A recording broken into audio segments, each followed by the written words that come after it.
Hello and welcome to FatbossTV. Let's take a bite out of High Botanist Tel'arn in the Nighthold on heroic difficulty and below.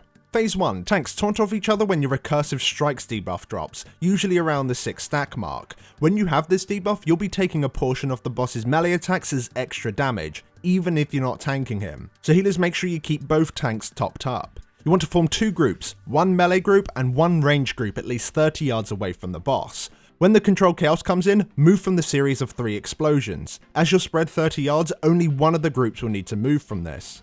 When Solar Collapse is cast, you want to move between the points of energy as they collapse towards the center. You also want to dispel the player with the Parasitic Fetter, and then kill the 2 ads that spawn from that player. The players they each fixate must kite them around whilst the raid CCs and nukes them down. You do have to be quick as they will gain a movement speed increase over time and eventually become immune to all stuns and slows, and if they reach that target, a fresh Parasitic Fetter will be applied, which is bad. At 75%, Phase 2 will begin. Everyone wants to continue dealing with the Phase 1 mechanics in the exact same way, but also tanks. Make sure that you're 4 yards away from anyone else when you're tanking Solarist to avoid dealing splash damage to anyone else from its flare.